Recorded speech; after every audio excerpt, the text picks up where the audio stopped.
जय श्री कृष्णा। राधे राधे। नमस्कार। आज मैं बताना चाहता हूँ कि समय का अभाव है सबके पास। तो समय के अभाव में हम अपने आप को कैसे स्वस्थ रख सकते हैं, स्वस्थ रख करके धर्म के मार्ग पर चलकर सत्कर्म कर सकते हैं। भौतिकवादी युग है, सब लोग भौतिकता में जीना चाहते हैं। जो सुख सुविधाएं हमारे पड़ोसी के पास है, हमारे मित्रों के पास हैं, हमारे रिश्तेदारों के पास है, वही सुख सुविधाएं हमारे पास भी हैं। हमारी ऐसी मन की स्थिति बन गई है। संतोष रूपी जो धन है वो हमसे बहुत दूर जा चुका है। और लिखा है कि जब आवे संतोष धन, सब धन धूल समान। संतोष रूपी धन जीवन से निकल गया है। याद रखो कि संसार में कोई चीज स्थिर नहीं है। अस्थिरम जीवितम लोके अस्थिर धन यौवने अस्थिरा पुत्र दाराश्च धर्म कीर्ति द्वय स्थिरम। इस संसार में कुछ भी चीज स्थिर नहीं है। धन, यौवन, विद्या, पद, सुंदरता, ताकत, ये सारी चीज़ें सभी नष्ट होने वाली।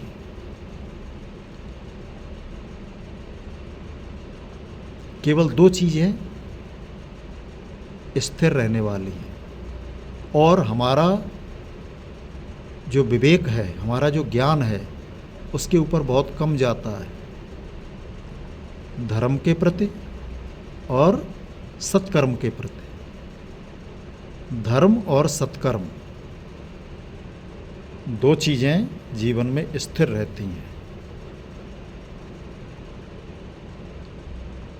अस्थिरता है और मरने के बाद सिर्फ हमारे सत्कर्म हमारे साथ चलते हैं, हमारा धर्म हमारे साथ चलता है। बिंदु जी का बड़ा सुंदर पद है।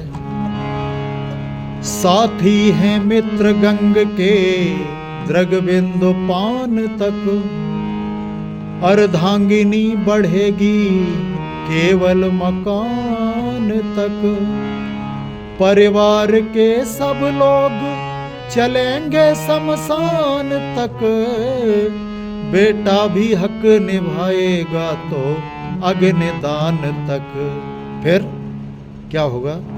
इसके बाद जो यात्रा होगी वो अकेले यात्रा करनी होगी जीव को। इससे तो आगे, इससे तो आगे भजन ही है साथी। इससे तो आगे भजन ही है साथी। हरि के भजन बिन अकेला रहेगा। रे मन ये 2 दिन का मेला रहेगा। कायम न जग का झमेला रहेगा। रे मन ये 2 दिन का, सिर्फ 2 दिन का मेला है। ऐसे स्वस्थ रह करके कैसे पूरा किया जा सकता है? समय नहीं है। तो एक कथा है शिव पुराण के अंतर्गत। भगवान शंकर जी पार्वती जी को कथा सुना रहे हैं और कहते हैं कि देवी, फला व्यक्ति ने इस मृत्युलोक में इतने वर्ष तपस्या करी। और तपस्या भगवान शंकर जी कहते हैं किसी ने 10,000 वर्ष तपस्या करी, 50,000 वर्ष तपस्या करी, 1,00,000 वर्ष तपस्या करी। मैया पार्वती जी को संदेह हो गया, प्रभु एक चीज़ बताओ, कितने साल लोग जीते कैसे थे? तो भगवान शंकर जी ने बताया कि देवी 3 चीज़ें जीवन में अपना लो बस। छोटे छोटे से प्राणायाम हैं, उनको अपना लो। नंबर 1, शीतली प्राणायाम। दांतों को बंद करके और लंबी गहरी श्वास खींचो। शीतली प्राणायाम, श्वास को रोकना चाहिए। दूसरा है शीतकारी प्राणायाम। जीभ को चिड़िया की चोंच की तरह बनाकर बाहर निकालें थोड़ी सी, और लंबी गहरी सांस खींचें। तो ये शीतली प्राणायाम हो गया। इसके द्वारा जो रस निकलता है वो हमें भूख प्यास सहने की क्षमता देता है और हमारा शरीर निरोग बनता है। तीसरा बताया घंटका प्राणायाम। जो घंटका प्राणायाम है, जीभ को तालू के पास धीरे धीरे मोड़ के ले जाओ ऊपर, और वहाँ से जो लार निकलेगी, जो रस निकलेगा, वो अमृत के तुल्य बताया गया है। इससे हम बीमार नहीं होंगे, निरोग रहेंगे। उसके अलावा जब निरोग रहेंगे तो हम धन भी कमा सकते हैं। बीमार होकर धन थोड़ी कमा सकते हैं। धन कमाएंगे तो धनाद धर्म इस्तता सुख। धर्म करेंगे, धर्म के द्वारा हमारी यश और कीर्ति बढ़ेगी।